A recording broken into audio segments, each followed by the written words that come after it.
novices out there next to me watching my back. I want people that have been there before. So for me, battle tested means a lot. Now, does this mean that over here on the right that this is garbage? No, it doesn't mean that at all. It doesn't mean that at all. It just means I'm getting a clearer picture on the left-hand side because there was a battle fought and I know who won or lost the battle.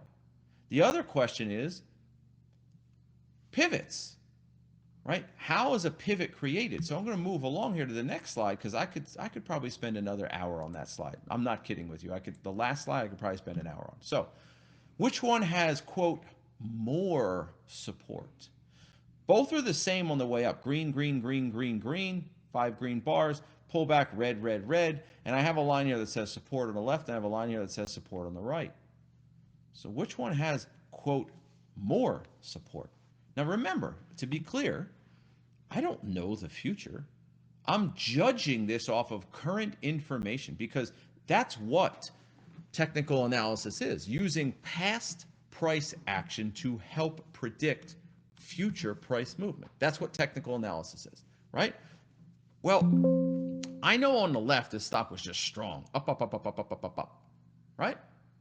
Pulls back, and to be quite honest, there's nothing wrong with this. I don't want you guys to think that on the left-hand side here there's anything wrong. There's nothing wrong, okay? I'm not trying to suggest there's something wrong. I'm just simply saying, compared to the right-hand side, it's easier for me to gauge the support level compared to the left because of this bottoming tail. Sellers tried to sneak in here, right? At one point, this was a red bar, right? If I can make this happen, at one point in time, right, that looked like that. It did. At one point in time, that looked like that. This looked like this. Okay? At one point in time. And then, bam. That happened. Right? So a battle was fought and red turned into green. They got smacked in the mouth and they said, whoa, okay, I see. And then they moved back up. So now I have a reaction here. And let's go one more slide. If I look, the reaction on a lower time frame has a red bar on it. Right? Now, this isn't the exact same chart, but you're understanding the concept. Time frames are just arbitrary. Right? Time is not a form of support. Price action is. What is happening at that time, in that moment in time? Right? I mean, guys, you can use a 1-minute chart, a 2-minute chart, a 3-minute chart, a 4-minute chart, a 5, a 6, a 7, an 8, a 12.5-minute chart. I don't care. It's arbitrary. The time is arbitrary. Now, do we need time? Yeah, we do. But for example, I trade a lot of 2-minute charts. Cliff trades a lot of 3-minute charts. Who's right, who's wrong? Neither. Both. It's just arbitrary, the time. So my point, though, is that on a 15-minute chart here, we had a little bottoming tail. That bottoming tail on a 15, that bottoming tail on the 15 becomes a little red bar on the 5. So a bottoming tail in one time frame is a pivot in another. The question is it a significant pivot?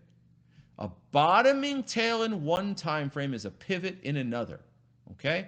Just because the clock ticks from 4 minutes to 5 minutes and a new bar forms does not automatically make it a new area of support. A lot of people think, oh, the bar finished, so now the previous bar's low is some level of support. Why? Why? Think about what I'm saying here. See, let's go over to the left-hand side for a second. Bear with me, okay? If I lose you, let me know. I shouldn't. It's pretty simple. Right here, we have a 15-minute bar. And right next to it, right after it, another 15-minute bar. Guys, what happens when I can't change that one. Annoying. What happens when I go to a 30-minute chart? When I go to a 30-minute chart, doesn't it just kind of look like that? right? If I went to a 30-minute chart, those 2 bars would simply be 1 bar. Yes? So why then should this green line be some area of support? Why? Why?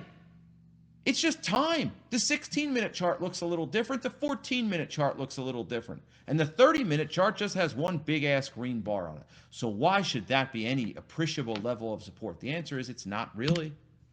Unless there's some type of battle being tested happening in there, and you can actually go to a lower time frame and see it. But when you go to the lower time frame here on the 15, you drill down to the 5, it's just green, green, green, green, green, no battles tested. None of these bar lows are any appreciable level of support because nothing actually happened there. Up here, something happened. So now, it tends to look like this. Same thing as the last slide, but we added a 2-minute.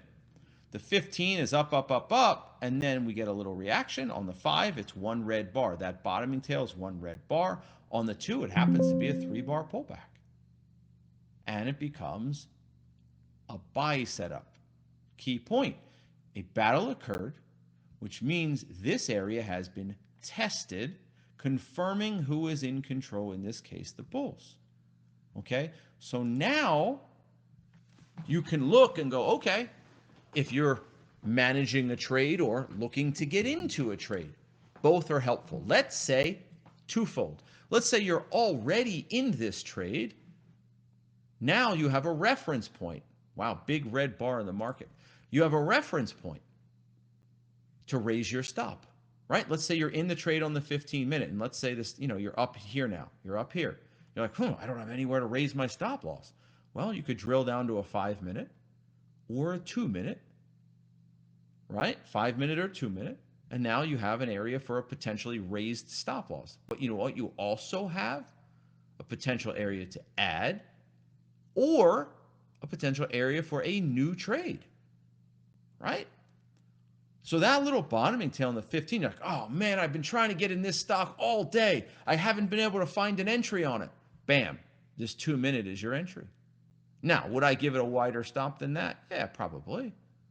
So think about it. That's threefold there. An area to raise your stop if you're already in, an area to add if you're already in, and an area to buy the stock if you're not already in. All because of the battle that was tested. See what that does for you? Что вы делаете?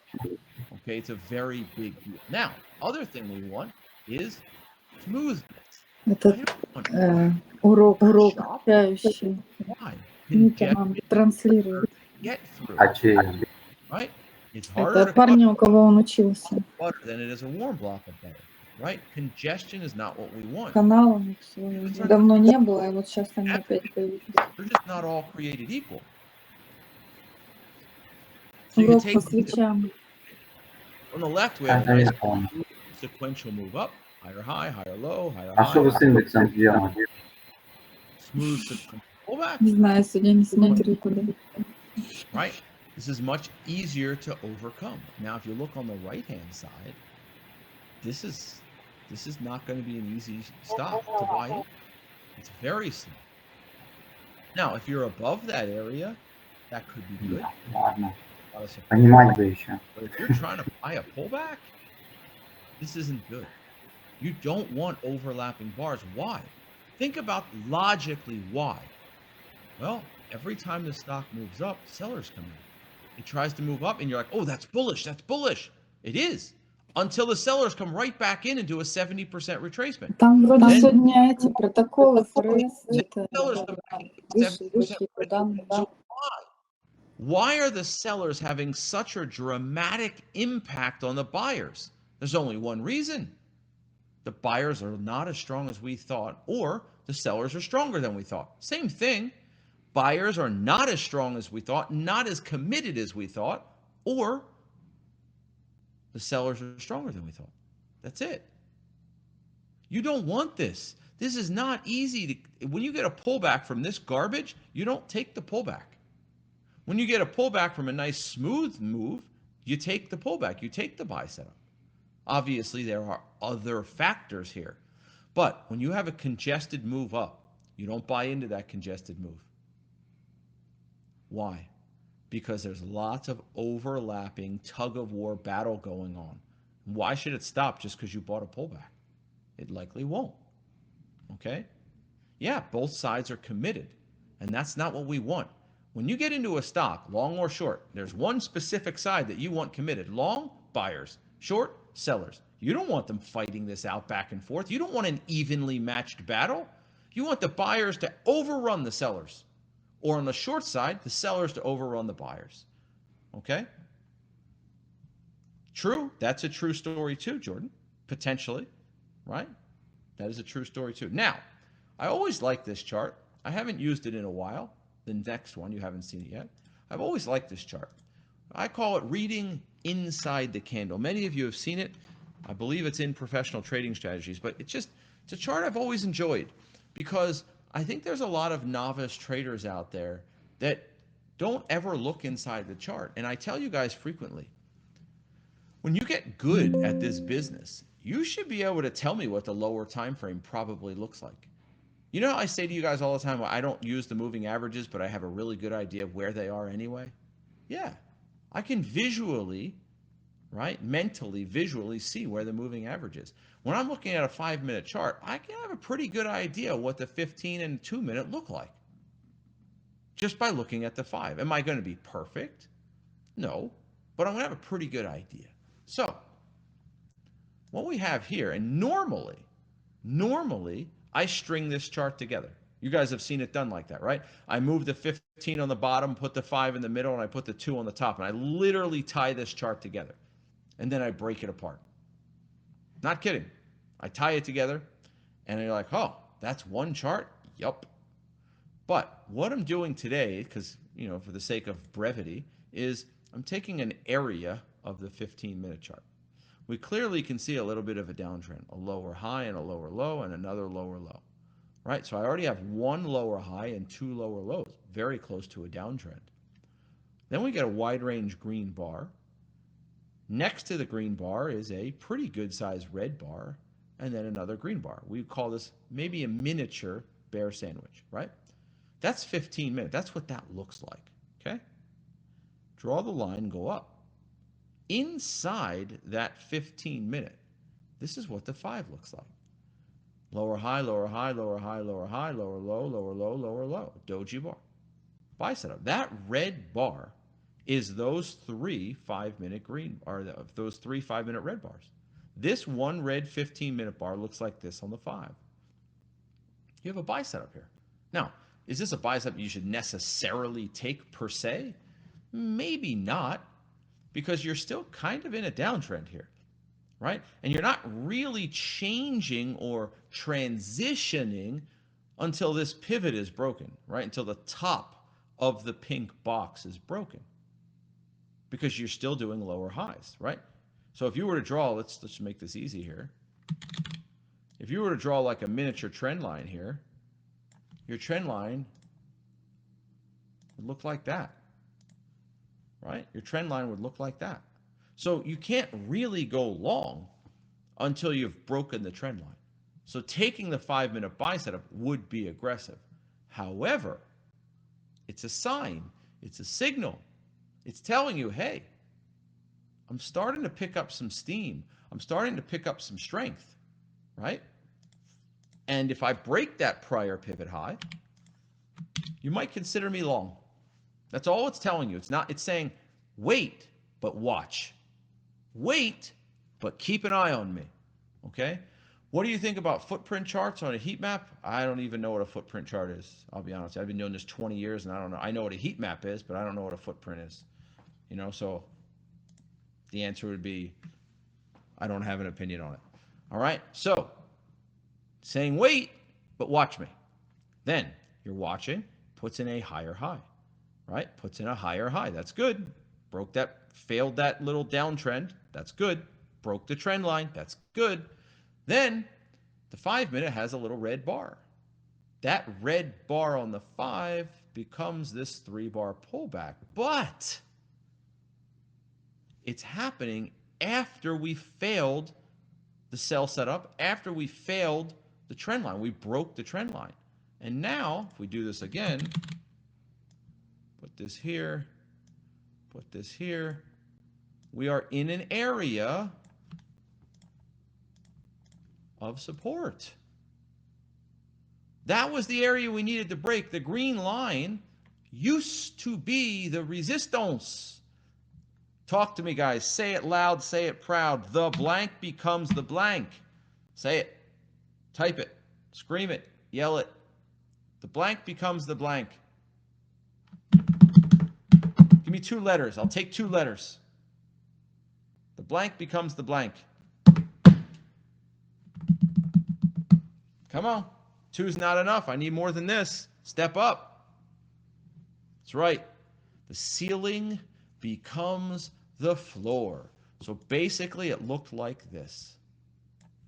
Okay? Watch.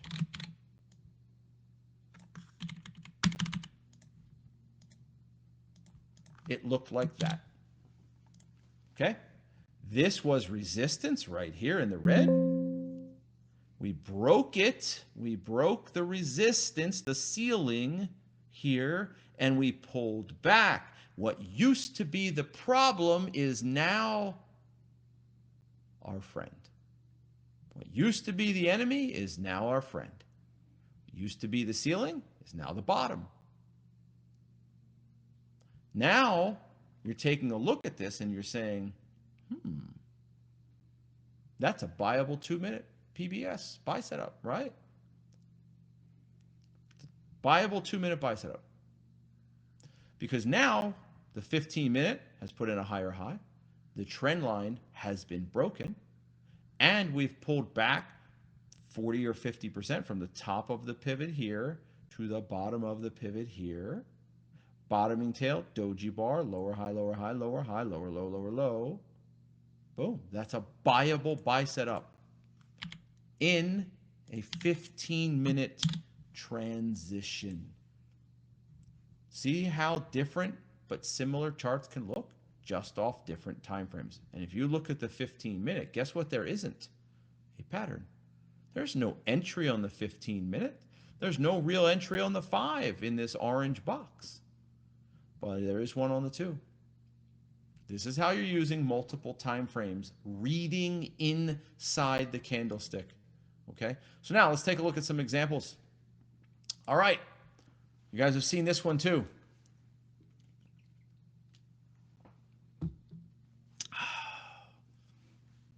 This is a nice buy setup, right?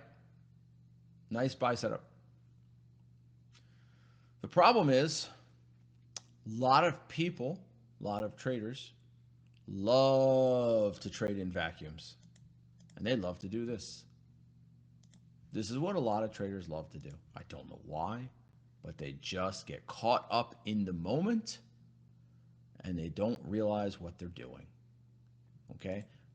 So, what they're doing, let me explain, is they're looking at this in a micro time frame, and then they're doing this. Okay? Hold on.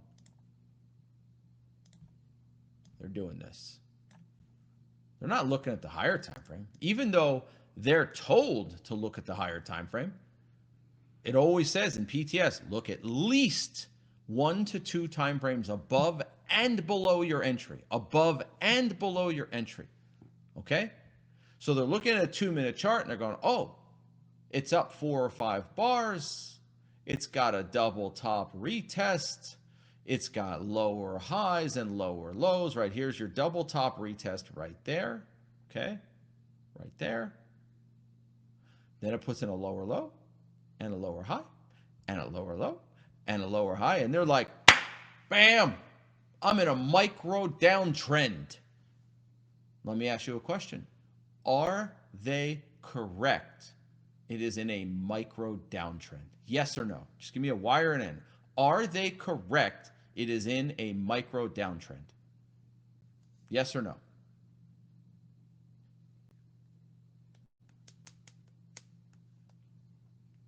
Don't be bashful. Don't be shy. Getting yelled at is not that bad. Perfect. Not a single wrong answer. Don't ruin it, anybody. The answer is yes, they are correct. It's in a micro stage 4. Remember, within macro stages, we have micro stages, right? So when you look at the 2 minutes, a double top, retest, and failure with a lower low, a lower high, a lower low, and a lower high. We need 2 or more lower highs and lower lows to be in a downtrend. Well, there's my 2 lower lows, and effectively this is going to be my second lower high, right? It's going to be. But there's always a but. We don't trade in vacuums. You might be correct with what you're actually looking at right here, right? And you are. You're in a downtrend, right? And you're looking at it, you're like, ooh, right? And this is what traders are doing to justify this stuff. All right, let's pull this out. And they're doing everything. They're doing everything right except one major wrong thing, right? So they're doing this, and they're like, okay, all right, there's the double top. You know, and this is what I'll get in an email. All right, it's exactly what I'll get. Let's just make that orange, and I'll get this, okay? And they'll mark up the chart. They'll do all this cool stuff. And like, Jared, there's the double top retest. Jared, there's the trend line. It's below the moving average. It's below the trend line. It has a topping tail. It has a red bar, change of color bar. It has a narrow range bar, narrow body bar. Oh my gosh, check, check, check, check, check, check. And they're like so proud of themselves. And then they go, but it didn't work. Why didn't it work? And then I get this long, like 3-paragraph email with a chart all marked up. But why didn't it work? And I just sit there and I just go like this. And I just delete that. They're like, why do you think it didn't work? Oh, I forgot to look at the time frame.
That was just too much work. I don't have an answer for it. You know, it's the way I analogize this. Is that even a word? Analogize. Oh, yeah, that's a good one. Let's put that in. If they can change the definition of a recession, I can create a new word, analogize. Okay? So, my analogize, I'm kidding. My analogy, right, is the forest through the trees. You've heard me say it before. You're so caught up on the branch, the leaves, the bark. You're so focused in a microscope, you forgot to look around you and see what's happening on the other trees in the forest. Is the forest on fire? And if so, get the heck out of Dodge, because pretty soon it's going to surround you and you will have no exit strategy.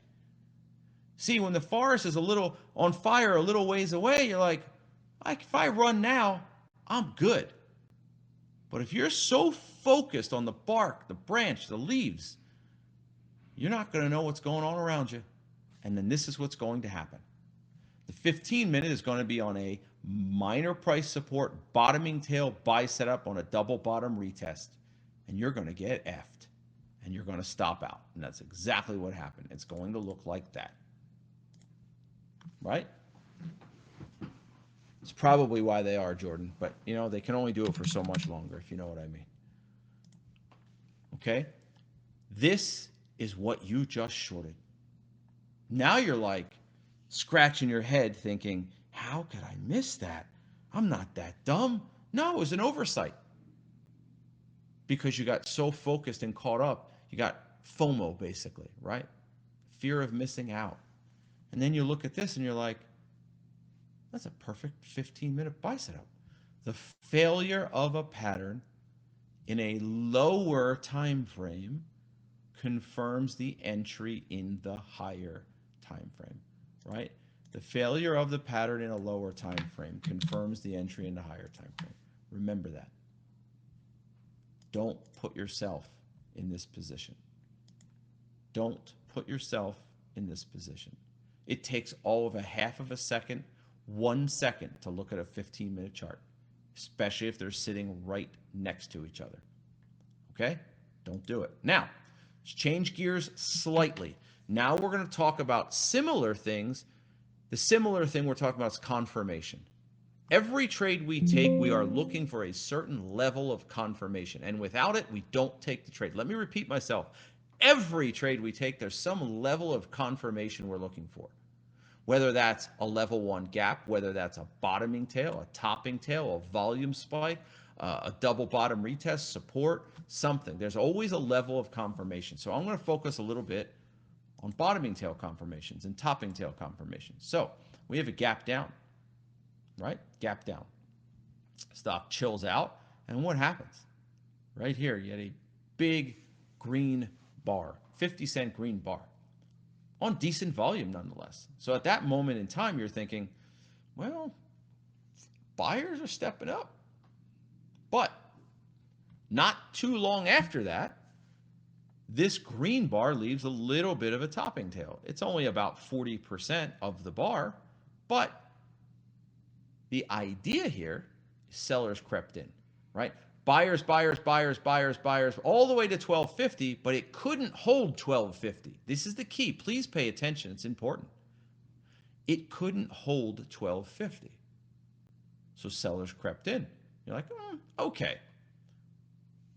I'm still leaning a little bit on the bullish side because that's a pretty big bar. But I like this idea that it couldn't hold the high. Next bar comes in.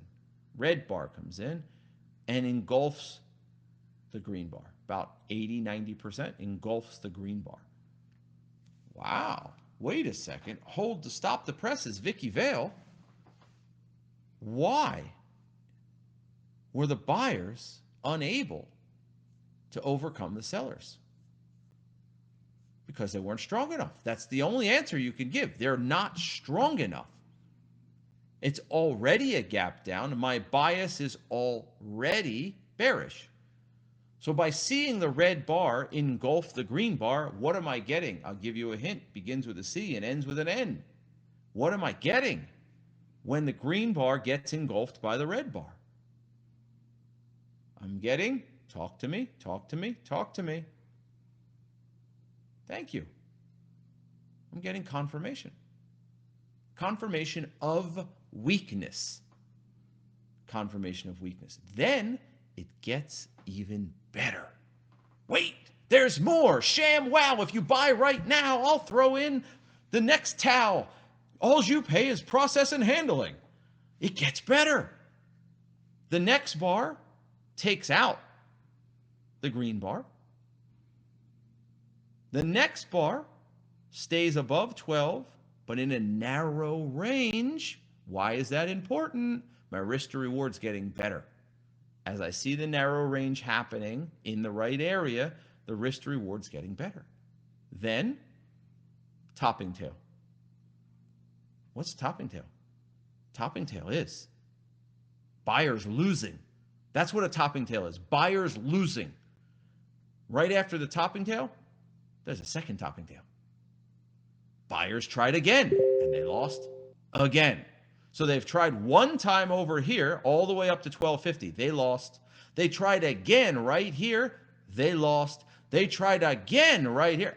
They lost. They tried one more time with this green bar, And it took 2 or 3 bars, but they lost. They lost 4 times. Every single time the boxer got punched in the mouth, he brushed it off and kept coming. Every time this stock tried to bounce, it was unable to hold it and went back down to the low of the day. This is confirmation upon confirmation on top of confirmation on top of confirmation. If a trade like this stops out, you just tip your cap to the market and say, too good, because this is perfection. Perfection. You get in at $12 and you put your stop loss here. I wouldn't put it at $12.50. You don't have to anymore. Originally, you have to put it at $12.50, but now you don't have to. Now you put your stop at $12.20 or $12.25, and you get in at $12. That's it. 12 by $12.25. Boom, it goes 50 cents. You make 2 to 1. Perfection. Now, change gears. Same concept, different pattern. Same concept, different pattern. Now, big wide range bar. Second wide range bar, topping down. Now, in your opinion, if you didn't know the future, okay, let's do this. Now you already know the future, but,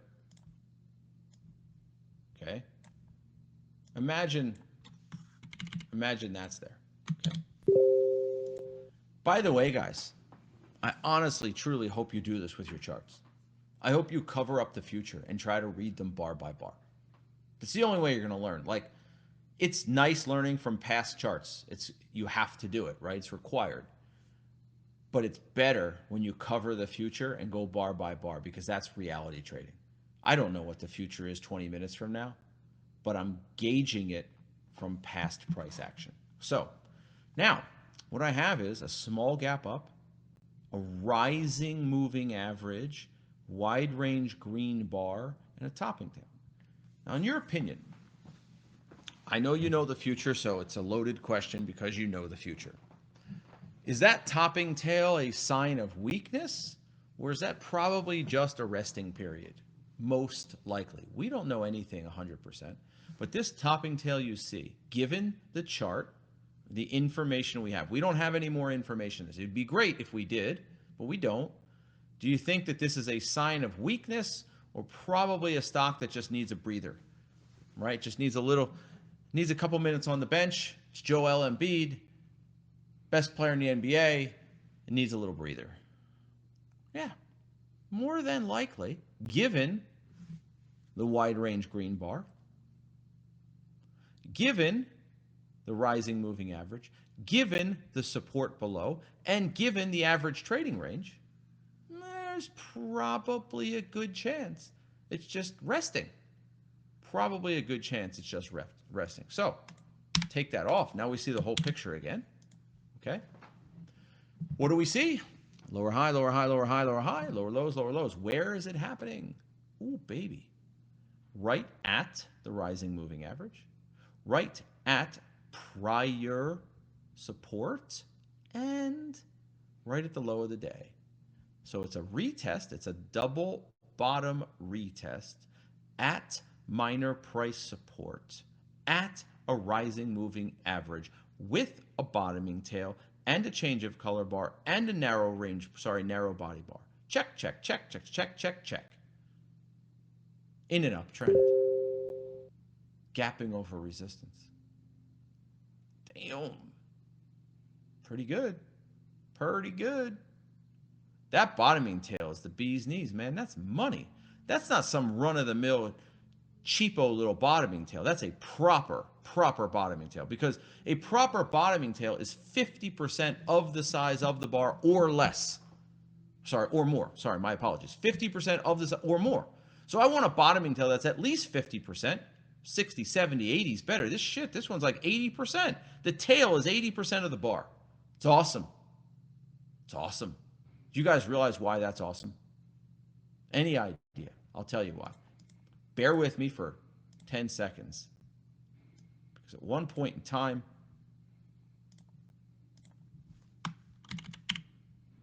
it looked like that.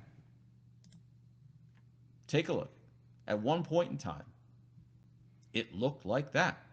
Big ass red bar. Now, After the fact, it really looks like this. After the fact, right? Now, it looks like that. That's basically what just happened.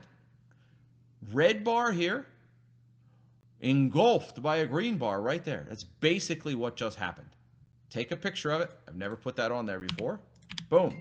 That's what that bottoming tail, right? That's what that bottoming tail is like. It's that freaking important. And, oh my gosh, does it happen at the perfect spot. I'd be happy to see just the bottoming tail by itself. And then it happens at the moving average, at minor price support with a double bottom retest. Oh, boy, my goodness. Man, it's good stuff. Give me the box of tissues. That's good stuff. All right, now,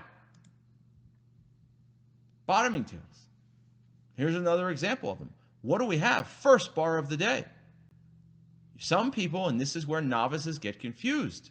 First bar of the day, but it's a red bar. It's not. You must, and I should have saved, let me see, maybe I can, hold on, maybe I can do this. Hold on, let's see. Yes, I can, yay. It's not. That bottoming tail is that. That's what that bottoming tail is. Forget your little red bar. Forget about it.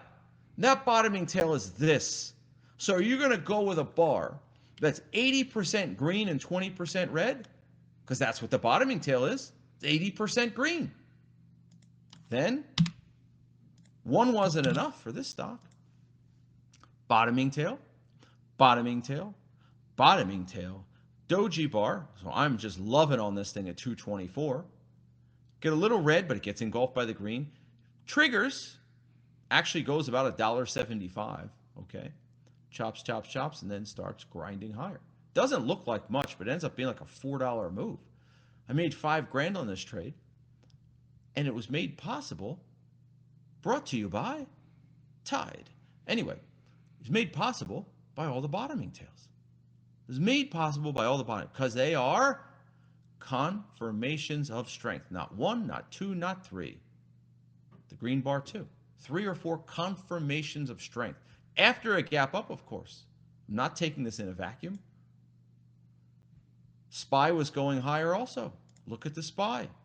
Timed with the market. It's a New York stock. SPY is higher. Bottoming tails galore. This one, a little more aggressive. A little bit more aggressive. But it was in my favorites list. Google over 151. Had a nice gap. What happens?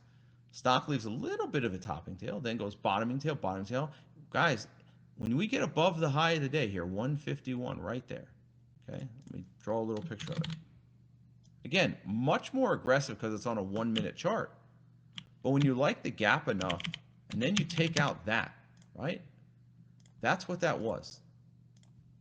Once you break above this red line, rocket fuel, it's no different than what we said on Meta today. You said, guys, if Meta breaks 471, it's going to continue higher.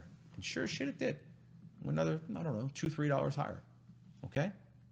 $6,400. Bottoming tail, wait for the high of the day. Bottoming tail confirms the strength. Bottoming tail again reconfirms the strength. I like the gap already. I just want to get above all the resistance, get a little bit above these bars. Buy it right there. The other bars we could buy on the pullback because there was more confirmation. This one I had to wait a little. And it's still a little bit aggressive, to be fair. A little bit aggressive. Okay? Another one. There's a daily buy setup. Is it the cleanest buy setup in the world? No. But this is an old slide. Shit, Tilray. We haven't traded Tilray in forever. Right? This is an older slide. There's some support here on the daily. Pulls back, left the bottoming tail, red bar, and then it gaps up. I know you're seeing the red bar, but it gapped up over the red bar on the daily. I'm drilling down looking for an entry. Right? And what do I get? An immediate pullback that bounces. That's too aggressive for me. The first pullback is too aggressive, and I'll tell you why. Topping tail and a big-ass red bar. This bottoming tail is not potent enough for me to feel confident that it's going to take out this red bar and this topping tail. Okay? Topping tail, red bar. This bottoming tail is nice. It's not nice enough to take that out. So what do I need? I need more confirmation. And I get it. Tries to bounce. Boom. See that bottoming tail right there? Retest the low of the day. Little volume spike. See it right here? Little volume spike on that bottoming tail right there. Now, when it breaks above this area, I feel much, much, much better. $7.69, stop $7.49, bam. We just barely hit our target on this by about a nickel. Got $2,600 from it. Bottoming tails are potent. They're powerful. Now, this was yesterday. F you, NVIDIA. Sorry, I had to get it off my chest. Whew, got it off my chest. Okay, now, this is a gap down. This is a gap down, and a gap down and bullied.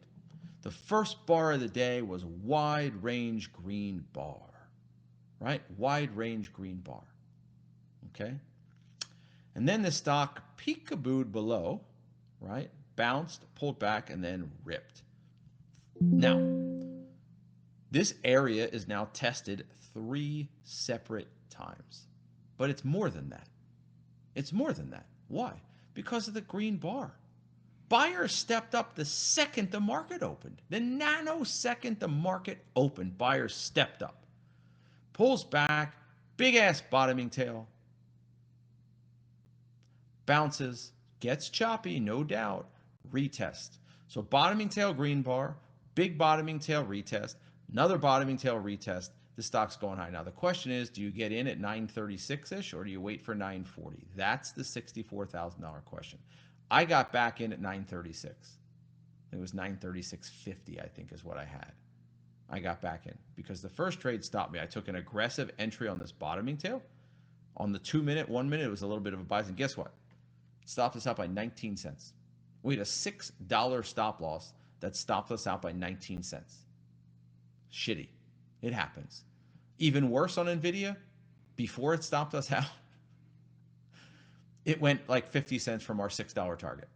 It went like 90% to our target, then stopped us out by 19 cents and then worked. I got some on the second trade, not a full lot, partial. But this is what you call frustration. Barely miss your target, stop you out by just a few pennies, and then rip. I did get back in, but not a full lot. My point, though, was not that at all. The point was about the bottoming tails and how potent and powerful they are. This was a gap down that should have gone lower.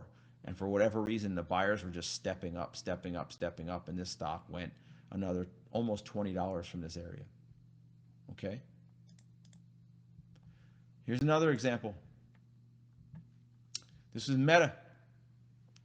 Novice trader looks at this and says, it's a big gap down, it's going lower. And I'm looking at it as mega gap, mega gap.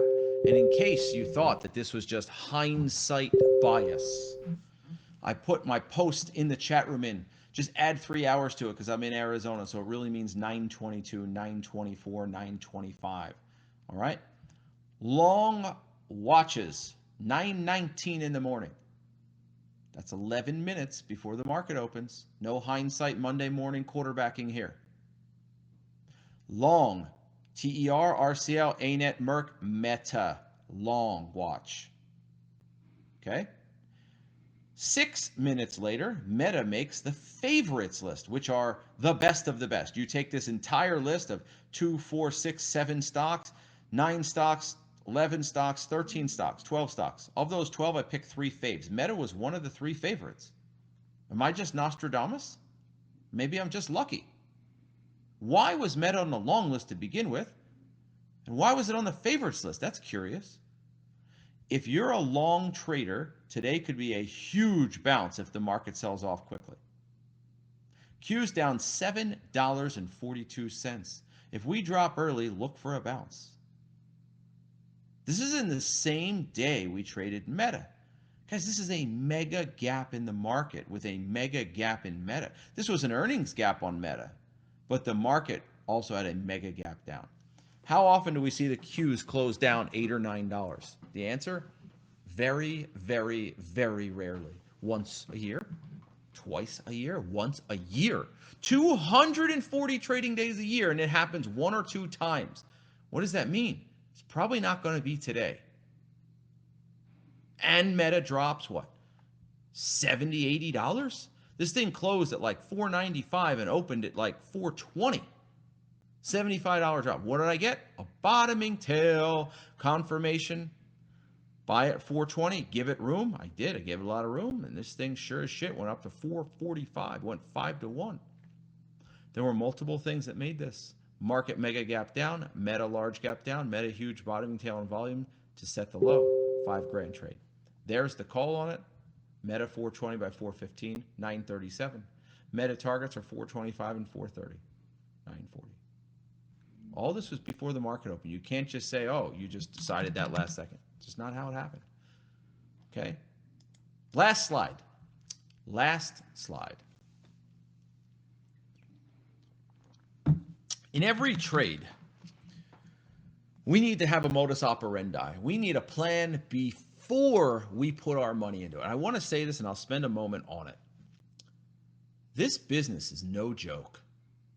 You are up against the very best in the world. High-frequency trading machines, large banks, pension funds, very, very, very intelligent people in this business, as well as cheaters. So when you combine really smart people with more money and access than you have, co-location, billions of dollars, and some illegal insider trading and all that, so when you put that all together, you are competing in a very challenging playground. And if you come into this business and you just think you're going to wing it and make money, you are sorely mistaken. You need a trading plan. You need approach to this business. You need to hone your psychological skills, learn your personality traits, and put the time in to make all that happen and have discipline. What we're looking for in a trade is multiple concepts converging in an area. One is not enough. You want a discernible pattern, a 3-bar play, a bicep, a breakout, a wedge, a triangle. You want bottoming tails for longs and topping tails on shorts and wide range bars, patterns happening at support and resistance, retracement levels to those support areas, change of color bars, why the balance of power is shifting from sellers to buyers and buyers to sellers. You want increased volume, ending volume, igniting volume. You want the stock showing good liquidity. I don't want to trade the stock that's super illiquid with a huge spread. I don't want that kind of slippage. That's for the birds. The stock's within its average trading range. I don't want a stock that's done 300% of its normal range and now you're buying the high of the day. Are you crazy? Stock is not up 3 or more bars on entry. Stock is showing relative strength or weakness, and try to time it with the market. You want all of these things if you can get them, or at most of them anyway. After getting those things, then, only then, can you look to see if there's an indicator confirming what you're already seeing. A moving average, perhaps. Stochastics, Fibonacci. I don't use them. Trend line would be helpful. VWAP maybe. But these are more important. Guys, too many people come into this business and they wing it. They think that education is a sham. People are trying to snake oil salesman them. They think they know better than the experts. For some insane, ridiculous reason, they think in 3 to 6 months, they're going to be as good as somebody who's been doing it 10 or 20 years. I don't know why. They don't feel this way about anything else. They don't think they can beat Michael Jordan one-on-one, but they think they can beat Goldman Sachs one-on-one. Are you fucking kidding me? But you do, don't you? You come in risking $1,000 in your $5,000 account. $1,000 per trade, and you got like $5K in your account. Jared, this is my favorite. Jared, don't you trade any lower price stocks? All the stocks you trade are higher price. Well, why does it matter?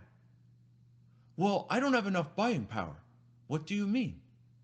$5 risk only requires like a $500 account on that trade. It's a $3 stop loss on a $300 stock.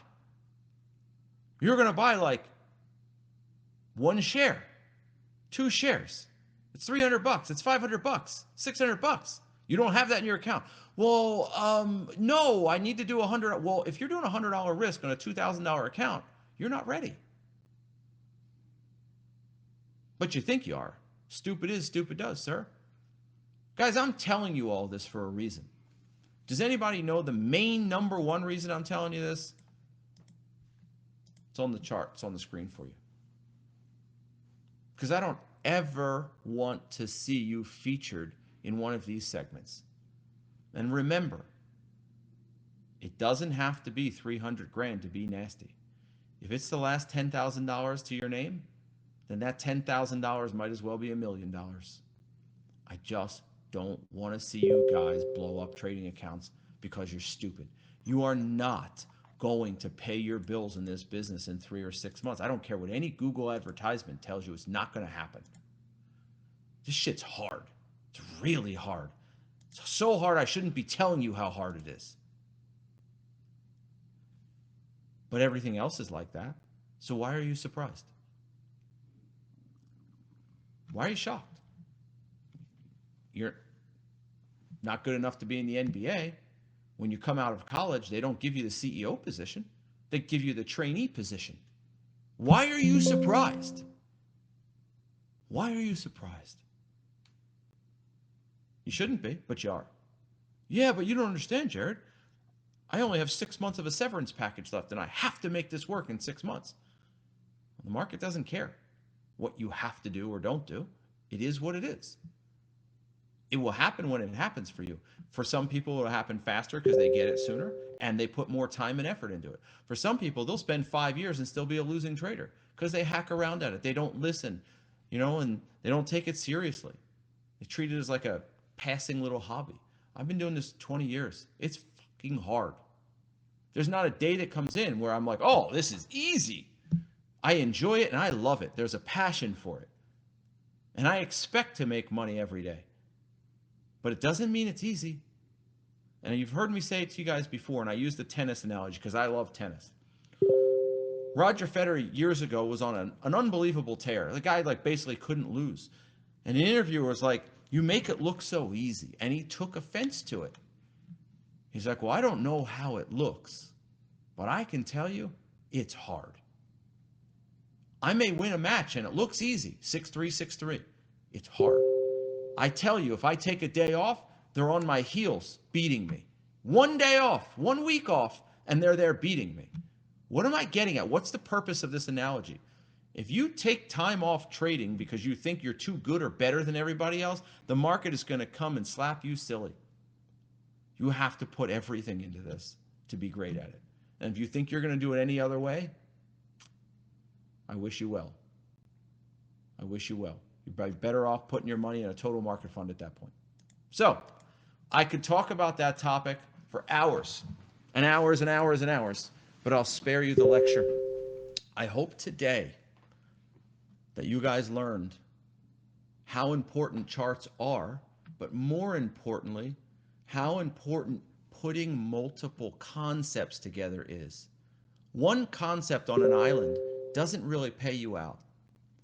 5 or 10 concepts put together pays you out. Support, bottoming tails, trend line, volume spikes, relative strength, market timing, those things, they pay you out.